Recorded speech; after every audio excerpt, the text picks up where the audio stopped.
So we twist here for goat modes here, handy storage here, and here, and here, and here, wireless charging pad here, and that's easy to reach because we've got a low profile shifter dial here instead of a taller lever. These pouchies here that are reinforced and lined with some padding so you can keep your tablet or your laptop or your phone safe and protected and dust free. You can see how the roof actually slopes up here a little bit, and back here a handy storage area full of useful touches, which we'll be coming back to later.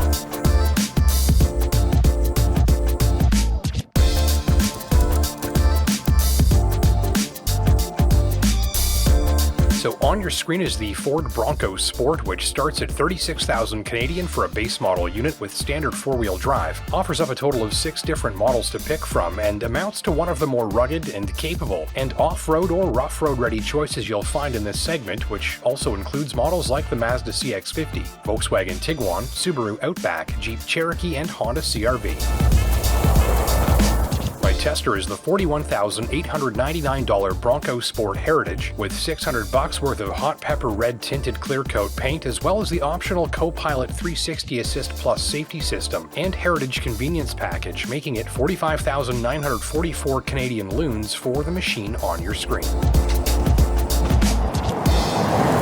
So there are a couple of good reasons to spend your money on the Ford Bronco Sport, a couple of good reasons not to as well. We'll be diving into all of that in this video, and along the way on our little Bronco Sport journey together, we'll be answering some of the internet's most popular search questions about this vehicle, starting with, so what's the difference between the Ford Bronco and the Ford Bronco Sport? So to make it clear from right up here at the front, there are 2 different Broncos. This is the Bronco Sport. It's the little brother. It comes in a single body style like this one. It's built like a crossover, not a truck. It's smaller, and it shares some of its structure and powertrain with models like the Ford Maverick and Ford Escape.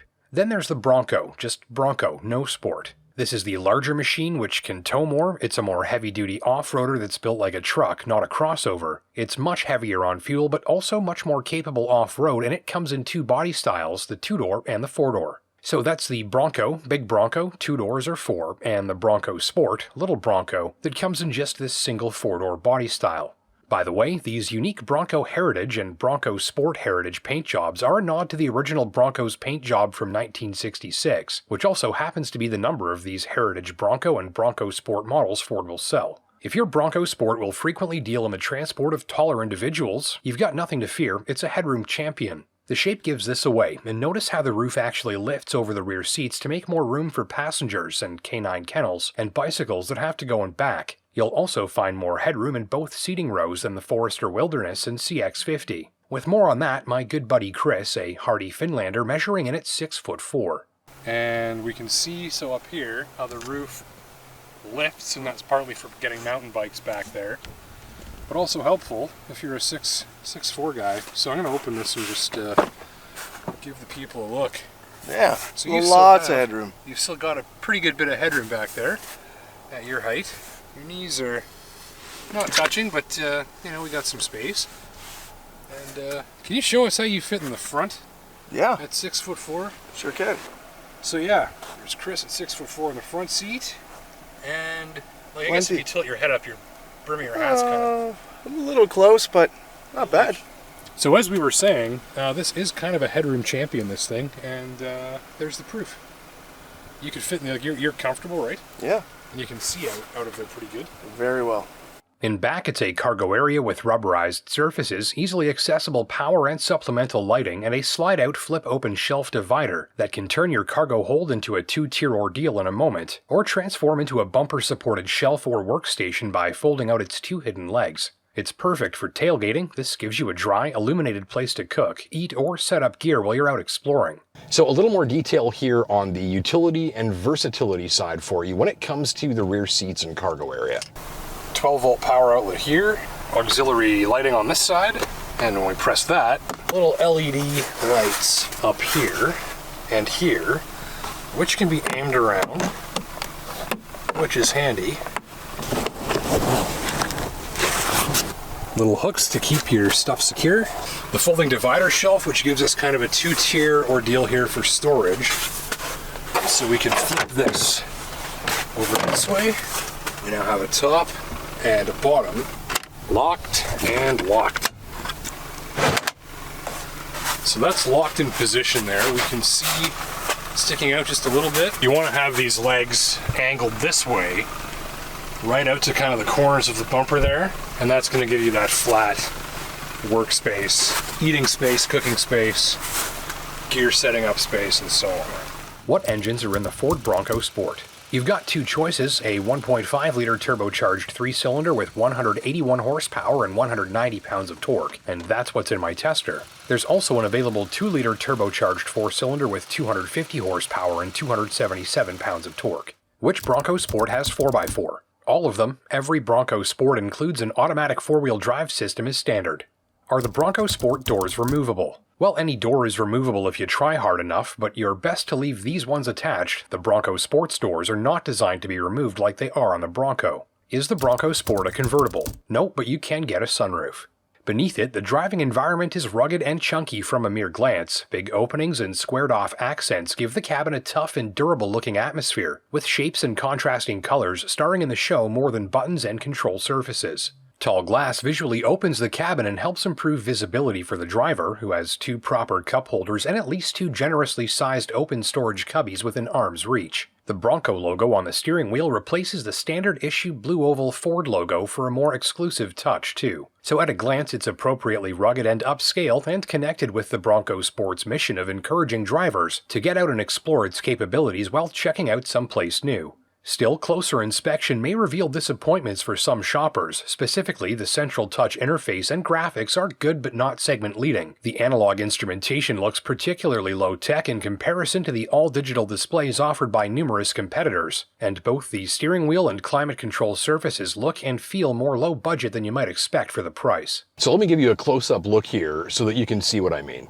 So specifically, right, we've got these sort of old school looking buttons here that are all about the same shape and size, meaning you'll probably have to glance down to see which button you're pressing before you press it just to make sure.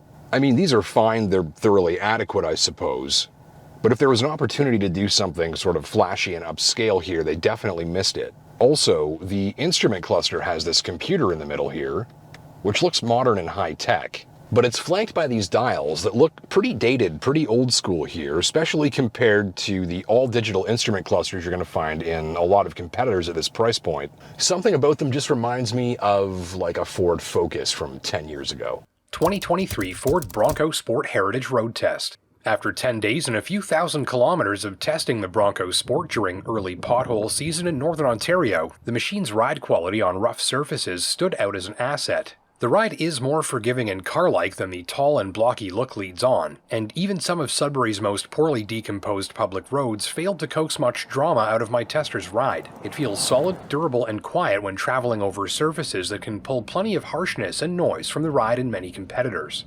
Testing notes revealed a backroads drive that shines with a strong sense of generous suspension travel, expert control over body motions which are kept from ever getting too dramatic, and solid overall control over noise, vibration, and harshness levels experienced by the driver in a very rough road setting. Suspension noise levels increase less than expected while the shocks take a beating, and the Bronco Sport's body only seems to move as much as it needs to, with no squidgy bouncing and rebounding. The overall ride here feels durable and well sorted. The steering is isolated nicely from the surface of the road with minimal feedback transmitted back to the driver. This makes the Bronco Sport easier to control, and I figure versus most comparable machines in this setting, I can tackle these rougher road surfaces a little more quickly, a little more comfortably, and a fair bit more quietly.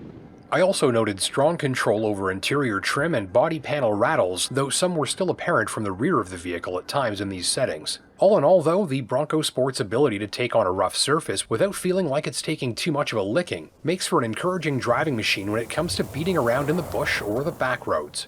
The turning circle and maneuverability feels small and car-like, and while the Bronco Sport's steering lacks much meaningful feedback and feel at highway speeds, it does feel very light and easy to move around in tight quarters. That's great for the mall parking lot, and also a benefit in off-road driving since it makes the Bronco Sport easier to place. I'm not calling its 3-cylinder engine gutsy, but I do think most drivers will find it hits harder than its 1.5 liters of displacement in 3 cylinders leads on. There's good mid-range kick and properly spaced gear ratios that help with responsive city driving and highway passing and merging. Worked hard, this engine doesn't sound bad or winded, and it doesn't run out of steam as max revs approach. The 8-speed automatic shifts a bit more slowly and carefully than its more athletic competitors, but it does respond quickly enough to throttle inputs, and it's smooth and laid back no matter how hard you're working it. Though at times in stop-and-go traffic, low-speed gear shifts can feel a bit sloppier than expected, pulling away a little at the overall refinement. For the average fuel economy-oriented driver who will rarely tow or travel loaded up, it should prove just fine, but there is the punchier 2-liter 4-cylinder engine available instead, more on that a bit later. Highway noise levels are adequate, not impressive, a little past the highway speed limit, and many drivers will need to raise their voice a little for a phone call or conversation with a nearby passenger. I also noted my tester's interior noise levels to be largely at the mercy of the pavement surface beneath, with coarsely textured pavement punching up noise levels higher than I expected. Brakes perform well with a pedal feel that's consistent and reliable, but a little too spongy and squishy for my tastes. If you're coming to a Bronco Sport from something on the sportier side of the spectrum, allow for a reduction in feel and precision from the controls, specifically the steering and brakes. How does the Ford Bronco Sport's fuel economy stack up?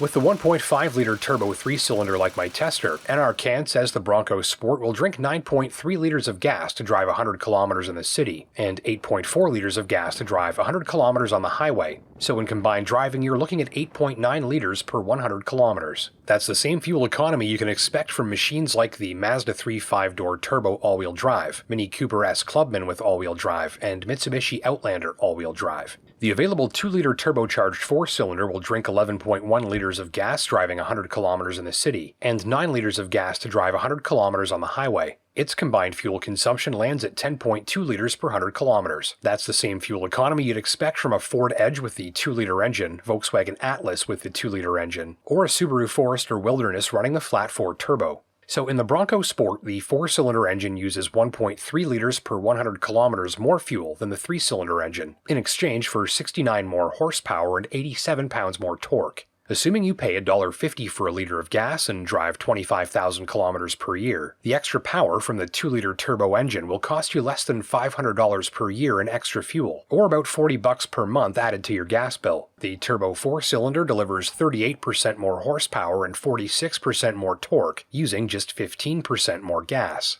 Your preferences may vary, but if you like the idea of a lot more power from a little more fuel, then the 2-liter turbo is the way to go if it's in your budget. Can the Bronco Sport tow? Yes, up to 2,000 pounds with the 3-cylinder engine and up to 2,200 pounds with the 4-cylinder engine. Alright, so GOAT modes for you down here. That's G-O-A-T. GOAT goes over any type of terrain. The nice thing about this system is that you just twist a dial and the vehicle does all the work for you. Here's a closer look at how that works.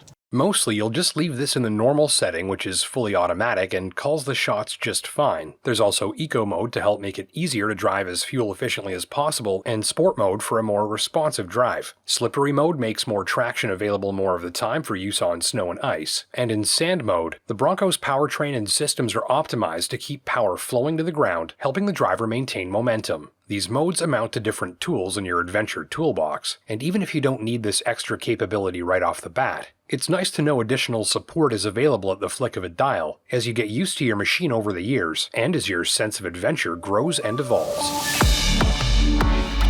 Well, thank you for watching. I'm Justin Pritchard. Don't forget to hit those like and subscribe buttons down below if you learned something new. And until next time, take care and drive safe. This is the 2023 Ford Maverick Lariat Hybrid. So is the Maverick Hybrid the right truck for you? Well, road test's coming up for you in a moment. I'll be popping in to get you up close with some of my most and least favorite details in here, and we'll be answering some of the internet's most popular search questions about this truck along the way.